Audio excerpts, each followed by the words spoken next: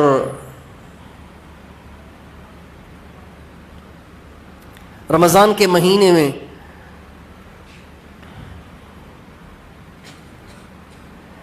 اللہ کے نام پہ خرچ بھی کرنا چاہیے۔ ہمارے نبی صلی اللہ علیہ وسلم رمضان میں اتنے سخی، آپ تو ویسے ہی سخی تھے، لیکن رمضان میں آپ اتنے سخی ہو جاتے تھے کہ بس جیسے ہوا چل رہی ہے، آیا اور لٹایا، آیا اور لٹایا، آیا اور لٹایا، یہ آپ کی عادت شریفہ ہوا کرتی تھی رمضان کے مہینے میں۔ تو ہم بھی رمضان میں جتنے سخی اب ہیں نا، اس سے زیادہ سخی ہونے کی کوشش کریں۔ رمضان کے مہینے میں کریں گے کوشش، اور نہیں تو روزانہ کچھ نہ کچھ صدقہ نکال دیا کریں۔ مقرر کرنے سے عمل کرنا آسان ہو جاتا ہے۔ اپنی استعداد کے، اپنی طاقت کے لحاظ سے روزانہ 100 روپے نکالنے کی نیت کر لیں، 200 روپے، 500 روپے، 1000 روپے، 10,000 روپے، جس کو اللہ جتنی توفیق دے، روزانہ رمضان میں صدقہ نکال لیا کریں، تاکہ بات بھول نہ جائے، اور آپ علیہ السلام کی جو سخاوت رمضان میں بڑھ جاتی تھی، اس سنت پہ عمل بھی ہو جائے۔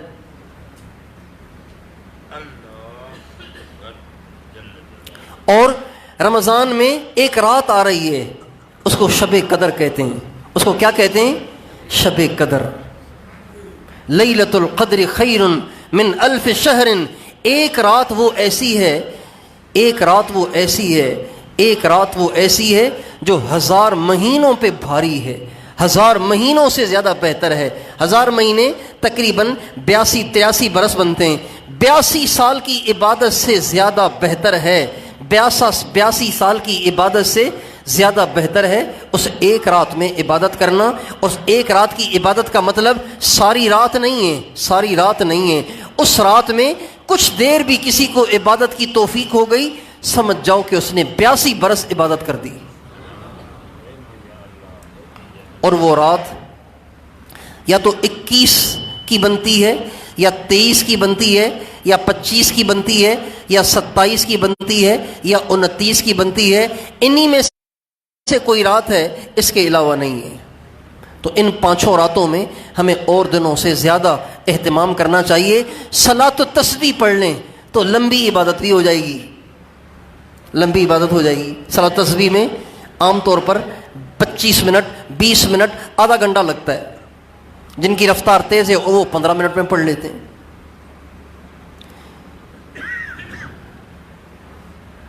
تو شب قدر کی ضرور اللہ سے دعا کرتے رہیں، اے اللہ اس سال جو لیلۃ القدر ہو، اے اللہ اس کی عبادت کی سعادت دے دے، مجھے اس سے محروم نہ کر۔ مجھے نہیں پتا کہ کون سی رات شب قدر بنے گی، تجھے تو پتہ ہے نا، تجھے تو پتہ ہے، تو مجھے توفیق دے۔ ایسے نہ ہو کہ 27 کی رات شب قدر ہو اور میں بیمار پڑ جاؤں، یا میری طبیعت ٹھیک نہ ہو، یا طبیعت بوجھل ہو، اور آنکھ لگے تو آنکھ ہی نہ کھلے، سحری کے وقت آنکھ کھلے۔ اس لیے اللہ پاک سے مانگتے رہیں کہ اللہ تعالیٰ اس سال کے رمضان کی شب قدر سے ہمیں محروم نہ کرے، اللہ اس کی عبادت کی توفیق عطا فرمائے۔ مانگیں گے اس کی بھی دعا۔ اور رمضان کے مہینے میں ایک اہم چیز وہ آخری عشرے کا اعتکاف ہے۔ آخری عشرے کا اعتکاف ہے. جو آدمی آخری عشرے میں اعتکاف کرے گا اسے 2 حج اور 2 عمروں کا ثواب ملتا ہے. 2 حج، حجتین و عمرتین، 2 حج اور 2 عمرے کا ثواب ملتا ہے جو آدمی اعتکاف کرتا ہے. تو اعتکاف کریں، اپنی مسجد میں اعتکاف کریں. اعتکاف کریں لیکن سارا دن سونے میں نہ گزاریں، اعمال میں گزاریں. یہ اعتکاف کیوں ہے؟ یہ اعتکاف کی سنت کیوں جاری کی گئی؟ اس کی وجہ یہ ہے کہ رمضان کے 20 دنوں میں جو کمی کوتاہی رہ گئی ہو تو مسجد کے ماحول میں آ کر اس کمی کوتاہی کو پورا کریں. کہیں ایسے نہ ہو کہ رمضان کی کوتاہیوں کے ساتھ رمضان گزر جائے پھر سارا سال خراب ہو جائے.